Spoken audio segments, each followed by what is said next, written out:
Hi, here's Bastian from AndroidPIT. The year just started, but Sony already has 2 new phones in store for us. Next to the XA2, we also have the L2, which is slightly cheaper, but actually has a lot to offer. So we're gonna have a quick first look at it and what's in the box. So let's get right into it. So there you have it, the new L2. But let's put this aside real quick so we can actually have a look at the box itself.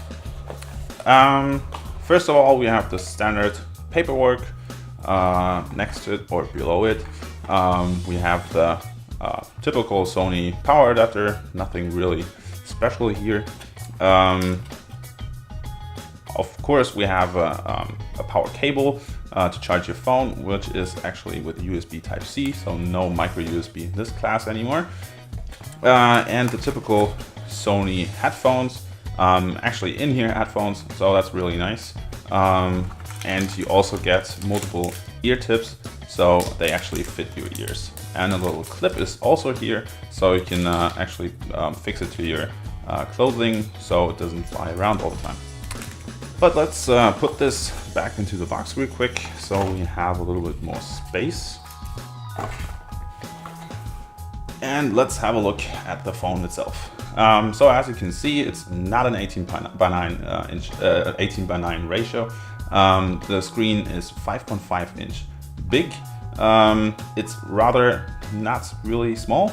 It's a rather big phone, especially for nowadays, as we're getting used to phones without any bezels anymore.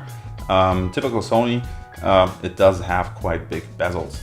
Other than that, it's typical Sony design. This one is all black. There is a difference actually in terms of the fingerprint sensor. Normally Sony puts it into the power button. In this case, it's on the back, as we know it from so many other smartphones. On the top, we have a headphone jack and a little microphone.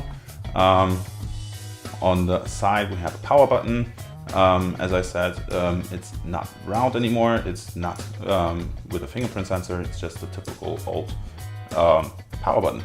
And a volume rocker is right next to it. What we're missing on this side is actually the camera button. Sony loves to implement those, but in this case, they didn't. We're not really sure why. Perhaps it's because it's a cheaper smartphone. On the bottom, we have the USB Type-C connector, another microphone, and the speaker. On the other side of the phone, you have this little slide out. Let's take this out real quick. For the SIM card and the micro SD card. And yeah, that was actually everything. So in comparison to the XA2, Sony is actually not using a Snapdragon processor. In this case, they're actually using a MediaTek processor with 3 GB of RAM and 32 GB of storage. So that's quite a change. The cameras on the phone, the front camera has 8 megapixels and the back camera has 13 megapixels, so a little less than the XA2. Yeah, and that was our first quick look at the new smartphone from Sony. It runs for 249 euros, so it's a lower mid-range phone. We're gonna test it in the next couple of weeks. And of course, you're gonna find the full review on our website. If you like this video, leave us a like and subscribe. And yeah, see you next time, guys. Bye.